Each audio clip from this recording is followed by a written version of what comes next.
José Bové, invité d'Alsace 20, eurodéputé, Europe Écologie Les Verts, pas mal de dossiers, José Bové, à voir ensemble ce matin, à commencer par Daniel Cohn-Bendit, qui devait recevoir la médaille de Strasbourg, qui ne la reçoit pas en raison des propos qu'il a tenus sur le Parlement européen de Strasbourg, en demandant que ça se déplace à Bruxelles. Quelle est votre position là-dessus? Écoutez, c'est une chose assez compliquée, parce que c'est vrai que longtemps, Dany a été ici député européen pendant 20 ans.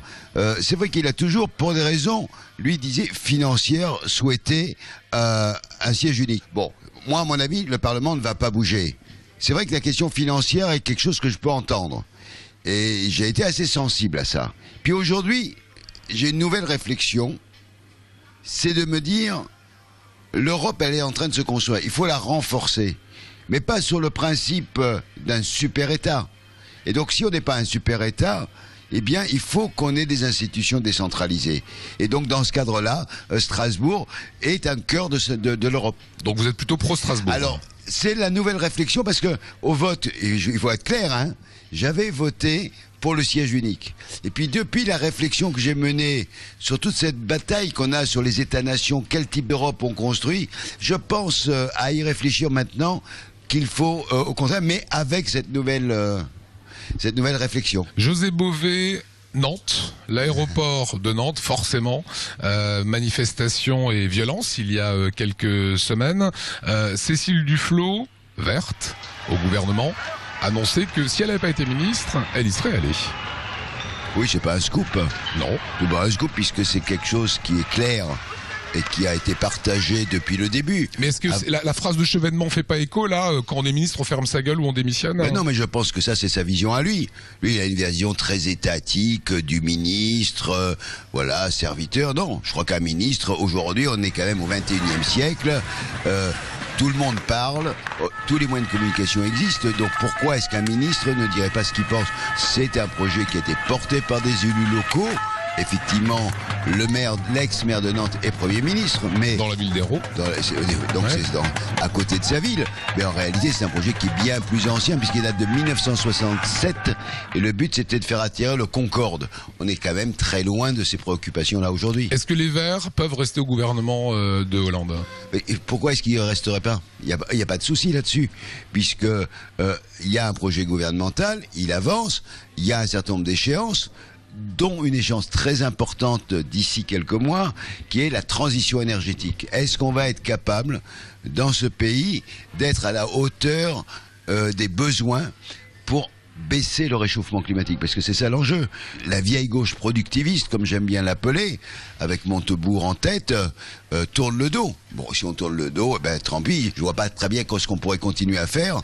Et alors, ça serait d'autant plus aberrant que la France est le pays qui s'est porté candidat pour être la capitale du climat en 2015, puisqu'on va accueillir le sommet mondial du climat en 2015 pour prendre enfin, j'espère, des mesures importantes. Montebourg, que vous citiez, prône de l'extraction, en tout cas de la recherche du gaz de schiste en France. Hein. Oui, non mais ça c'est Montebourg, donc voilà, c'est la vieille extraction, il faut continuer jusqu'à la dernière goutte de pétrole ou de gaz.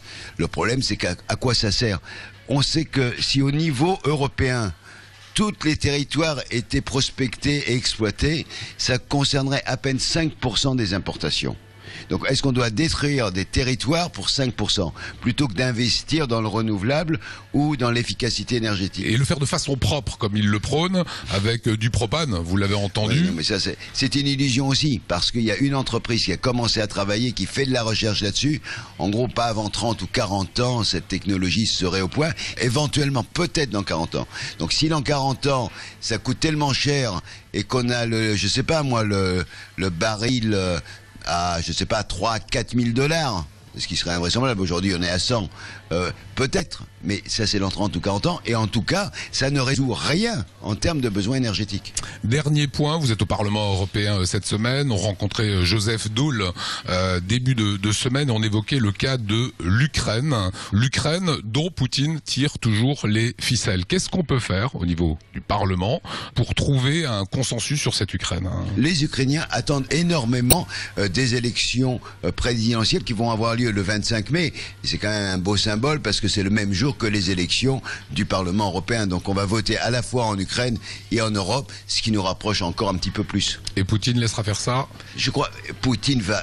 Mais eux, ils ont leur intérêt, donc ils sont dans leur logique. Ce qu'il faut faire comprendre maintenant à Poutine, c'est qu'il n'y a pas de possibilité de vouloir contraindre l'Ukraine comme il voulait le faire. Donc tout ça va passer par une phase de négociation politique, et l'Ukraine, je crois, a vraiment cette chance d'être à la fois la porte du monde slave et la porte de l'Europe. Merci José Bové. Merci à vous.